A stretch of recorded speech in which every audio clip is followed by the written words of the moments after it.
Hi friend, welcome to game of winning. आज के raw के एपिसोड की शुरुआत कॉडी रूड ने करी। वो आके कहते हैं कि रेसलमेनिया को होने में केवल 2 हफ्ते का टाइम बचा है और बातचीत का टाइम अब खत्म हो गया है।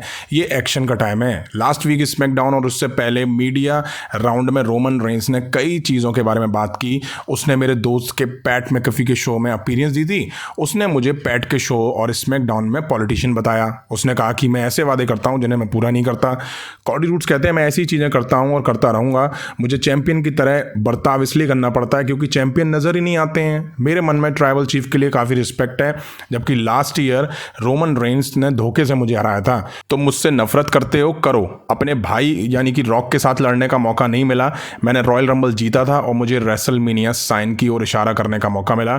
मैं तुमसे कुछ मांगना चाहता हूँ, यानी कि फैन से। रेसलमेनिया की नाइट 1 में जब मैं सेथ रॉलिंस के साथ मिलकर रॉक और रोमन रेंस को फेस करूंगा तो क्या आप मेरा साथ देंगे? क्या रोमन रेंस के खिलाफ सिंगल मैच में आप मेरे साथ खड़े रहेंगे? मैं रेसलमेनिया के साइन की ओर इशारा करूंगा। मैं लगातार 2 मेन इवेंट्स का हिस्सा बनने वाला हूं। तभी अचानक यहाँ रॉक का थीम म्यूजिक हिट होता है। सभी शॉक हो जाते हैं, कॉडी रूड्स भी खुद शॉक हो जाते हैं। अब द रॉक रिंग में आके कॉडी रूड्स को कन्फ्रंट करते हैं और दोनों के बीच काफ़ी लंबा स्टेयर डाउन दिखाई देता है। अब रॉक कॉडी रूड्स के कान में कुछ बोलते हैं और फिर वो बैक से चले जाते हैं। अब हमें सीएम पंक दिखाई दिए। सीएम पंक कहते हैं मुझे आपसे कुछ कहना है।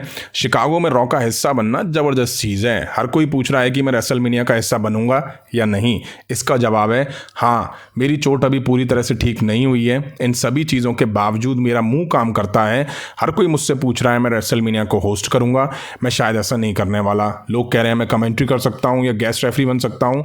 पैट मैकेफी आपके शो पर रोमन रेंस दिखाई दिए थे। मेरे दिमाग में यह बात आई कि रोमन रेंस मेरे बारे में क्यों बात कर रहा है। मेरी उससे जल्दी मुलाकात होगी। सीएम पंक कहते हैं एक और इंसान है जो लगातार मेरे बारे में बात कर रहा है, वो है सेथ फ्रीकिंग रॉलिंस। हमारी जर्नी काफी लंबी रही है। द रॉक ने मेरे बारे में कुछ नहीं बोला है।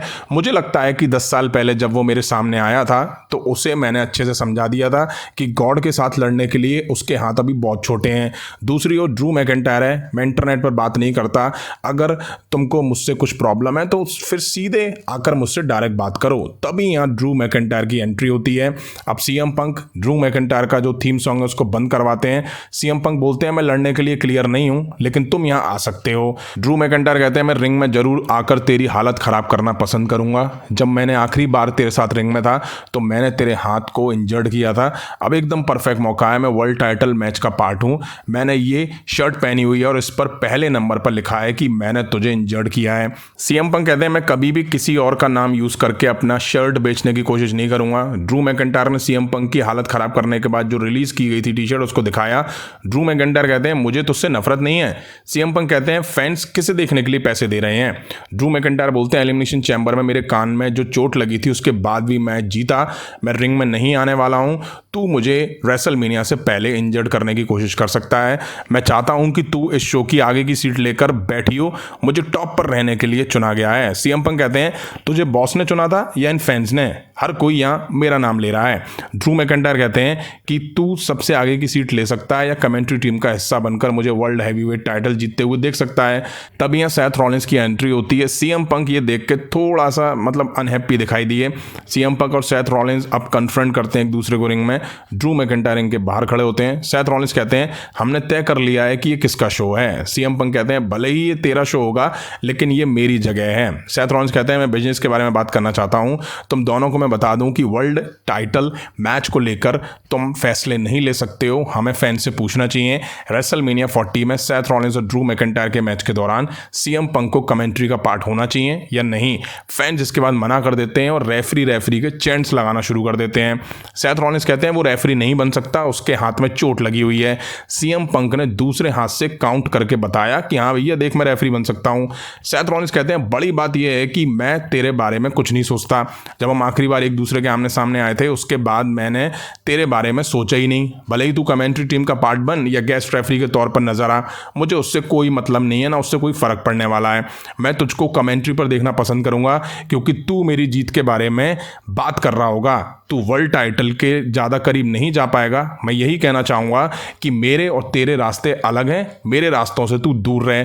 सीएम पंक इसके बाद बोलते हैं कि मैं वादा करता हूँ मैं रेसलमेनिया में कुछ बड़ा करूँगा, कमेंट्री टीम का हिस्सा बनूंगा। मैं तुम दोनों के मैच को इंटरेस्टिंग बनाने की कोशिश करूंगा। सीएम पंक का थीम सॉन्ग हिट होता है और वो रिंग के बाहर चले जाते हैं। ड्रू मैकिंटायर बोलते हैं मेरे बिना बोले बात खत्म नहीं होगी, सीएम पंक मुझसे नफरत करता है। सेथ रॉलिंस ने ड्रू मैकिंटायर के प्रोमो के बीच उन पर किक लगा दी और फिर रिंग में कर्ब स्टॉम्प देकर उन्हें ढेर कर दिया। सीएम पंक को घूरते हुए वर्ल्ड हैवीवेट चैंपियन यानी कि सेथ रॉलिंस बैक स्टेज चले जाते हैं। अब टाइम था मेन इवेंट का, जहां हमें जे ऊसो वर्सेस नाकामुरा के बीच मैच दिखा। मैच शुरू होते ही नाकामुरा जे ऊसो की हालत खराब करना शुरू कर देते हैं। जे ऊसो ने मोमेंटम अपनी साइड शिफ्ट करा, तभी यहाँ जिम्मी ऊसो और सोलो सिकोआ रिंग साइड आ जाते हैं। अब कॉडी रूड्स और सेथ रॉलिंस आके सोलो सिकोआ जिम्मी ऊसो पर अटैक कर देते हैं। कॉडी रूड्स और जिम्मी ऊसो लड़ते हुए बैक स्टेज चले जाते हैं। सोलो सिकोआ को रिंग पोस्ट में सेथ रॉलिंस दे मारते हैं, तभी ड्रू मैकिंटायर आके सेथ रॉलिंस पर अटैक करते हैं। वहीं मैच जे ऊसो ने जीत लिया। अब back stage Cardi roads Jimmy Uso की हालत खराब करके रखे हुए थे। सोलो पे भी वो अटैक करते हुए दिखाई दिए। अब आते हैं द रॉक और वो आके कॉडी रूड्स को टेबल पर दे मारते हैं और trash can say Cardi roads पर बुरी तरह से अटैक कर देते हैं। दोनों पार्किंग एरिया में आ जाते हैं लड़ते भिड़ते। इसके बाद रॉक ने बस जो खड़ी थी ना उसमें लगातार 3 बार कॉडी रूड्स को धकेल दिया।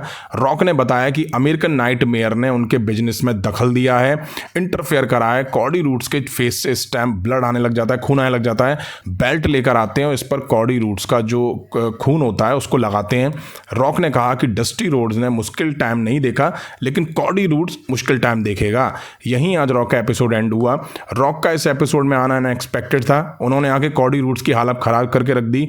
वहीं रॉक तो रोमन रेंज से ही सही हैं, उनसे ज़्यादा तो रॉक दिखाई दे रहे हैं। रोमन रेंज तो अभी भैया पार्ट टाइमर ही बने हुए हैं। सीएम पंक रेसलमेनिया में दिखेंगे, इस पे उन्होंने हाँ कह दिया है। और रेफरी की बात हुई है, कमेंट्रेटर की बात हुई है, तो उन्होंने दूसरे हाथ से काउंट करके भी दिखाया। अब देखते हैं क्या वो कुछ बड़ा और क्या शॉकिंग करने वाले हैं।